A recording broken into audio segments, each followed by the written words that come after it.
നമസ്കാരം. നടൻ മോഹൻലാലിനെയും മന്ത്രി ഗണേഷ് കുമാറിനെയും രക്ഷിക്കാനായി പിണറായി വിജയൻ പൂഴിക്കടകൻ ഇറക്കിയിരിക്കുകയാണ്. അനധികൃതമായി ആനക്കൊമ്പ് കൈവശം വെച്ച കേസിൽ ഇരുവരെയും അറസ്റ്റ് ചെയ്യേണ്ടി വരുമെന്ന സാഹചര്യം വന്നതോടുകൂടി രക്ഷകനായി അവതരിക്കുകയാണ് മുഖ്യമന്ത്രി.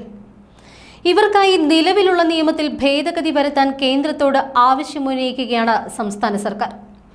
അതായത് നിയമപരമായി വന്യജീവികളുടെ ശരീരഭാഗങ്ങൾ കൈവശം വെച്ചിരിക്കുന്നവർക്ക് അവ രേഖകളിൽ കൂടി നിയമപരമാക്കിയെടുക്കാൻ ഒരു അവസരം കൂടി നൽകണമെന്നാണ് കേരളം കേന്ദ്ര സർക്കാരിനോട് ആവശ്യപ്പെട്ടിരിക്കുന്നത്. പൂർവികരിൽ നിന്ന് ആർജിച്ചതും പൂർവികർക്ക് വനം വകുപ്പ് ഉടമസ്ഥാവകാശം നൽകിയതുമായ കേസുകളിലാണ് ഇപ്പോഴുള്ള ഉടമസ്ഥർക്ക് ഉടമസ്ഥാവകാശ പത്രിക നൽകണമെന്ന് കേരളം നിലപാടെടുക്കുന്നത്. അടുത്തയാഴ്ച നടക്കുന്ന Kerala wild life advisory board യോഗം ഈ നിർദ്ദേശം പരിഗണിക്കും.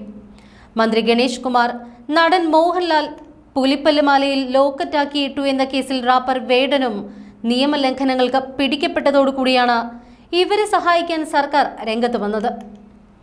1972 സെപ്റ്റംബർ 11 പ്രാബല്യത്തിൽ വന്ന വന്യജീവി സംരക്ഷണ നിയമത്തിന് ശേഷം ഉടമസ്ഥാവകാശമില്ലാത്ത ആനക്കൊമ്പ് കൈമാറി കിട്ടിയതാണ് മന്ത്രി KB ഗണേഷ് കുമാറിനെ നിയമത്തിന്റെ മുന്നിൽ കുറ്റക്കാരനായി മാറ്റിയത്.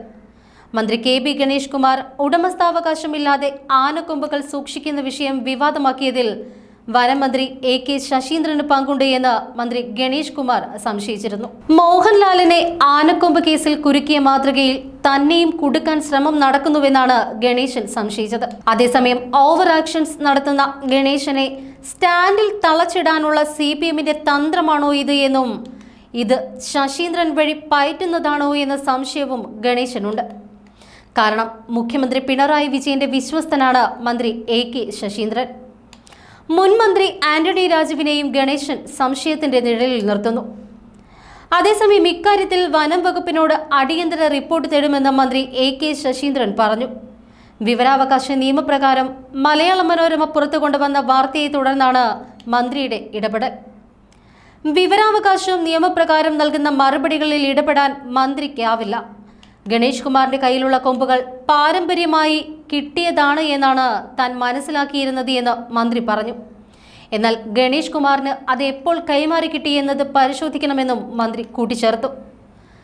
വന്യജീവി സംരക്ഷണ നിയമം വരുന്നതിന് മുൻപ് തന്നെ ആളുകൾ ആനക്കൊമ്പ് സൂക്ഷിച്ചിരുന്നു.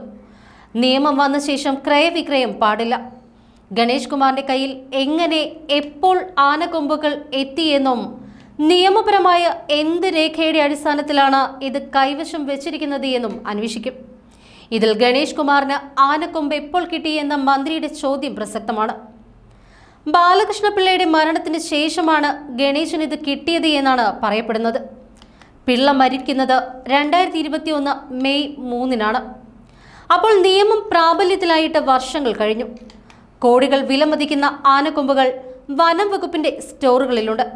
അവ കത്തിച്ചു കളയാനാണ് നിയമത്തിൽ പറയുന്നത്. ആനക്കൊമ്പിന് വേണ്ടിയില്ല, ആനവേട്ട തടയാനും ആനക്കൊമ്പ് വ്യാപാരം നിരുത്സാഹപ്പെടുത്താനുമാണ് ഈ വ്യവസ്ഥ അന്ന് നിയമത്തിൽ ഉൾപ്പെടുത്തിയത്. കത്തിച്ചു കളയാതെ ആനക്കൊമ്പ് സൂക്ഷിക്കുന്ന ഒരു മ്യൂസിയം വനം വകുപ്പ് ആരംഭിക്കാൻ ഉദ്ദേശിച്ചിരുന്നുവെങ്കിലും ചില കാരണങ്ങളാൽ അത് നടന്നില്ല. മുൻ വനമന്ത്രി കൂടിയായ ഗണേഷ് കുമാറിന്റെ കൈവശം ഉടമസ്ഥാവകാശമില്ലാത്ത ഒരു ജോഡി ആനക്കൊമ്പുണ്ടെന്നാണ് വിവരാവകാശ നിയമപ്രകാരമുള്ള ചോദ്യത്തിന് വനം വകുപ്പ് മറുപടി നൽകിയത്. ആനക്കൊമ്പുകൾ എങ്ങനെ കയ്യിലെത്തിയെന്നോ നിയമപരമായ എന്ത് നടപടിയെടുത്തുവെന്നോ മറുപടിയിൽ വിശദീകരിച്ചിരുന്നില്ല.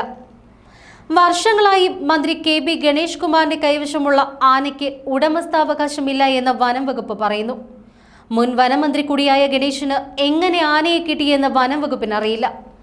അദ്ദേഹത്തിന്റെ കയ്യിലുള്ള 2 ആനക്കൊമ്പുകളുടെ ഉടമസ്ഥാവകാശവും നൽകിയിട്ടില്ല എന്ന് വിവരാവകാശ മറുപടിയിൽ പറയുന്നു.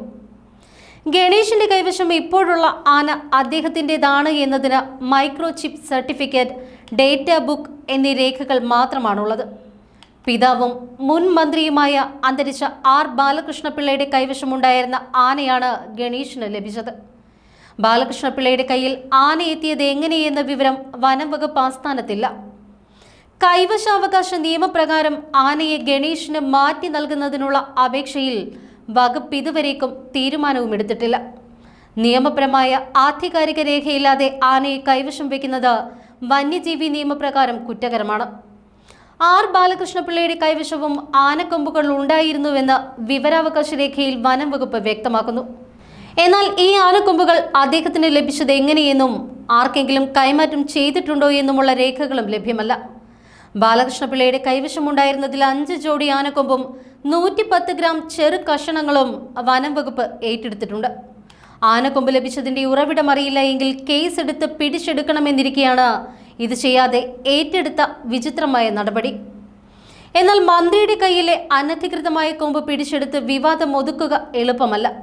ഇതിനകം ഗണേശിനെതിരെ ചിലർ കോടതിയെ സമീപിച്ചിട്ടുണ്ട്. മോഹൻലാലിനെ ആനക്കൊമ്പ് കേസിൽ സർക്കാർ പ്രതി ചേർത്തിരുന്നു. വനം വകുപ്പാണ് ലാലിനെതിരെ കുറ്റപത്രം സമർപ്പിച്ചത്. 7 വർഷത്തെ ഇടവേളയ്ക്ക് ശേഷമാണ് നിയമ നടപടികൾ തുടങ്ങിയത്. കേസിലുണ്ടായ താമസത്തിനെതിരെ ഹൈക്കോടതി രംഗത്ത് വന്നതിനെ തുടർന്നായിരുന്നു നടപടി. സർക്കാർ നൽകിയ 2 വ്യത്യസ്ത റിപ്പോർട്ടുകളാണ് സർക്കാരിന് വിനയായി മാറിയത്. മോഹൻലാലിനെ കേസിൽ പ്രതിയാക്കണമെന്നായിരുന്നു ഇത്. രണ്ടാമത്തെ റിപ്പോർട്ട് അദ്ദേഹത്തെ കേസിൽ നിന്നും ഒഴിവാക്കണം എന്നതാണ്. രണ്ടും നൽകിയത് UDF സർക്കാരിന്റെ കാലത്ത് വനം വകുപ്പാണ്. അന്ന് വനം മന്ത്രി തിരുവഞ്ചൂർ രാധാകൃഷ്ണനായിരുന്നു. ലാലിന്റെ തേവരയിലെ വീട്ടിൽ നിന്ന് 2012 ജൂണിലാണ് ആനക്കൊമ്പ് പിടിച്ചെടുക്കുന്നത്. ആദായ നികുതി വകുപ്പാണ് അദ്ദേഹത്തിന്റെ വീട്ടിൽ രഹസ്യമായി റെയ്ഡ് നടത്തിയത്. 65,000 രൂപ നൽകി വാങ്ങി എന്നതായിരുന്നു മോഹൻലാലിന്റെ വിശദീകരണം. K. കൃഷ്ണകുമാർ എന്നയാളിൽ നിന്നും താൻ ആനക്കൊമ്പ് വാങ്ങിയെന്നായിരുന്നു മോഹൻലാൽ വിശദീകരിച്ചത്. ആനക്കൊമ്പ് സൂക്ഷിക്കാൻ ലാലിന് ലൈസൻസ് ഉണ്ടായിരുന്നില്ല. കൃഷ്ണകുമാറിനെയും കേസിൽ പ്രതിയാക്കി. മോഹൻലാലിനെതിരെ തുടർ നടപടി വേണ്ട എന്നും വനം വകുപ്പ് ഹൈക്കോടതിയിൽ നൽകിയ സത്യവാങ്മൂലത്തിലുണ്ട്. 2012 രജിസ്റ്റർ ചെയ്ത കേസ് 7 വർഷം കഴിഞ്ഞിട്ടും തീർപ്പാക്കാഞ്ഞത് എന്തുകൊണ്ടാണ് എന്നാണ് ഹൈക്കോടതി അന്ന് ചോദിച്ചത്. 3 ആഴ്ചയ്ക്കകം മജിസ്ട്രേറ്റ് കോടതി കേസിൽ റിപ്പോർട്ട് ഫയൽ ചെയ്യണമെന്നും സംസ്ഥാനത്തെ ഉയർന്ന കോടതി ഉത്തരവിട്ടു. ഇതിനെ തുടർന്നാണ് നടപടി. ലാൽ ആനക്കൊമ്പ് വാങ്ങിയതായി പറയുന്ന കൃഷ്ണകുമാർ ആരാണ് എന്ന് വനം വകുപ്പ് കണ്ടെത്തിയിട്ടില്ല. അയാൾക്ക് ആനക്കൊമ്പ് എവിടെ നിന്നാണ് കിട്ടിയത് എന്നും കണ്ടെത്തിയിട്ടില്ല. കൃഷ്ണകുമാറിന് ആനക്കൊമ്പ് സൂക്ഷിക്കാൻ ആരാണ് അധികാരം നൽകിയത് എന്നും കണ്ടെത്തേണ്ടിയിരിക്കുന്നു. ഇത്രയും പ്രമാദമായ ഒരു കേസ് വനം വകുപ്പ് നിസ്സാരവൽക്കരിച്ചതും ചർച്ചയായി. ഒരു വ്യക്തിക്ക് വേണ്ടി നിയമത്തിൽ സർക്കാർ വെള്ളം ചേർത്തതും ചോദ്യം ചെയ്യപ്പെട്ടു. എന്നാൽ പിന്നീട് പിണറായി സർക്കാർ തന്നെ ലാലിനെതിരെയുള്ള ആനക്കൊമ്പ് കേസ് പിൻവലിക്കാൻ തീരുമാനിച്ചു. കേസ് പിൻവലിക്കണമെന്നാവശ്യപ്പെട്ടുകൊണ്ട് വനം വകുപ്പ് അഡീഷണൽ ചീഫ് സെക്രട്ടറി എറണാകുളം ജില്ലാ കളക്ടർക്ക് കത്ത് നൽകി. കോടതിയോട് അഭ്യർത്ഥന നടത്താനുള്ള കത്തായിരുന്നു ഇത്. എന്നാൽ ഇക്കാര്യം ദേശീയ ദിനപത്രമായ ദ ഹിന്ദു വാർത്തയാക്കിയതോടുകൂടി കളക്ടർക്ക് നൽകിയ കത്തിന്മേൽ തൽക്കാലം നടപടി വേണ്ട എന്ന് സർക്കാർ നിർദ്ദേശിക്കുകയായിരുന്നു. വാർത്ത ഹിന്ദുവിൽ വന്നതിനാൽ തന്നെ കോടതിയിൽ കളിപ്പാളമോ എന്ന സംശയത്തിലായിരുന്നു സർക്കാർ. കേസ് പിൻവലിക്കാനുള്ള ഫയലിൽ മുഖ്യമന്ത്രിയുടെ നിർദ്ദേശാനുസരണം വനം മന്ത്രി ഒപ്പിട്ടു. കേസ് പിൻവലിക്കുന്നതിന് മുൻപ് നിയമവകുപ്പ് കേസ് ഫയൽ കണ്ടിരുന്നു. നിയമവകുപ്പിന്റെ അനുമതി ലഭിക്കാതെ ഒരു ക്രിമിനൽ കേസും പിൻവലിക്കാൻ കഴിയില്ല. യഥാർത്ഥത്തിൽ കേസ് പിൻവലിക്കേണ്ടത് കോടതിയാണ്. കേസ് പിൻവലിക്കാൻ സർക്കാരിന് താല്പര്യമുണ്ടെങ്കിൽ കോടതികൾ സാധാരണ അത് അനുവദിച്ചു കൊടുക്കാറുണ്ട്. എന്നാൽ മോഹൻലാലിന്റെ വിഷയം സാധാരണ തലത്തിൽ പരിഹരിക്കാൻ കഴിയുന്നതല്ല. മോഹൻലാലിനെതിരായ കേസ് നിസ്സാരമായി പിൻവലിക്കാൻ കഴിയുന്നതുമല്ല. അതിന് കോടതിയുടെ സഹായം കൂടണം.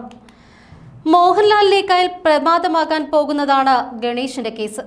ഇതിനിടെ അനധികൃതമായി മന്ത്രി സൂക്ഷിക്കുന്ന ആനകളും ആനക്കൊമ്പുകളും പിടിച്ചെടുക്കണമെന്നാവശ്യപ്പെട്ട് വനം വകുപ്പിൽ പരാതി എത്തിയതും ദുരൂഹത ഉണർത്തുന്നു. DCC ഭാരവാഹി S. ജലീൽ മുഹമ്മദാണ് പരാതി നൽകിയത്. ഇത്തരം കുറ്റകൃത്യത്തിൽ മന്ത്രി ഉൾപ്പെടുന്നത് വിവാദമാക്കാനാണ് സാധ്യത. ആനക്കൊമ്പ് സൂക്ഷിക്കാൻ മന്ത്രി KB ഗണേഷ് കുമാറിന് എന്ത് ആധികാരിക രേഖയാണ് നൽകിയിരിക്കുന്നത് എന്ന് വനം വകുപ്പ് ഇതുവരേക്കും വെളിപ്പെടുത്തിയിട്ടില്ല. മന്ത്രിയുടെ കൈവശം 1 ജോഡി ആനക്കൊമ്പുള്ളതായി വിവരമുണ്ട് എന്നും ഉടമസ്ഥാവകാശം ലഭിക്കുന്നതിനുള്ള അപേക്ഷ പരിഗണിച്ചു വരുന്നു എന്നുമായിരുന്നു വനം വകുപ്പിന്റെ മറുപടി. വന്യജീവി സംരക്ഷണ നിയമപ്രകാരം ആനക്കൊമ്പ് സർക്കാർ സ്വത്താണ്. ഇക്കാര്യം വിവിധ കേസുകളിൽ സുപ്രീം കോടതി അടക്കം വ്യക്തമാക്കിയിട്ടുമുണ്ട്. എന്നാൽ ഉടമസ്ഥാവകാശമില്ലാത്ത ആനക്കൊമ്പ് മന്ത്രിയുടെ വീട്ടിലുണ്ട് എന്നറിഞ്ഞിട്ടും വനം വകുപ്പ് നിയമ നടപടിക്ക് മുതിരാത്തത് ഈ സാഹചര്യത്തിലാണ് കൂടുതൽ ചർച്ചയാകുന്നത്. ഉടമസ്ഥാവകാശമുള്ള ആനയുടെ കൊമ്പ് മുറിക്കാൻ ഉടമയ്ക്ക് അവകാശമുണ്ട്. എന്നാൽ അത് അപേക്ഷ നൽകി ഫോറസ്റ്റ് റേഞ്ച് ഓഫീസറുടെയോ ഫോറസ്റ്റ് വെറ്റിനറി ഓഫീസറുടെയോ സാന്നിധ്യത്തിൽ വേണം. മുറിച്ച കൊമ്പ് കൈവശം സൂക്ഷിക്കണമെങ്കിൽ അപേക്ഷ നൽകുകയും ചീഫ് വൈൽഡ് ലൈഫ് വാർഡൻ അതിന് പെർമിറ്റ് നൽകുകയും വേണം. ഇവിടെ ഗണേഷ് കുമാറിന്റെ കൈവശമുള്ള ആനയ്ക്ക് അദ്ദേഹത്തിന് ഉടമസ്ഥാവകാശം നൽകിയിട്ടില്ല എന്ന് വനം വകുപ്പ് വെളിപ്പെടുത്തി. സ്വന്തം പേരിൽ ആനയില്ലാത്തയാൾക്ക് ആനക്കൊമ്പ് സൂക്ഷിക്കാൻ എങ്ങനെയാണ് പെർമിറ്റ് നൽകുന്നത്?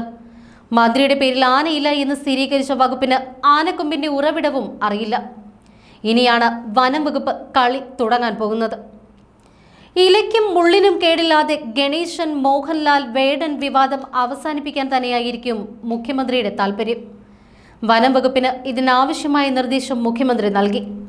എന്നാൽ മോഹൻലാലിനെ പോലെ ഒരാൾ കുരുങ്ങിയ കേസിൽ ഗണേശനെ എങ്ങനെ രക്ഷപ്പെടുത്തുമെന്നാണ് മന്ത്രിയുടെ ചിന്ത. മന്ത്രിക്ക് മുന്നിൽ വനം വകുപ്പിനും മറുപടിയില്ല. നിയമവിരുദ്ധമായ കാര്യങ്ങൾ ചെയ്യുമ്പോൾ ശ്രദ്ധിക്കാതിരുന്നാൽ ഇത്തരം അമളികൾ സ്വാഭാവികമായും സംഭവിക്കാം.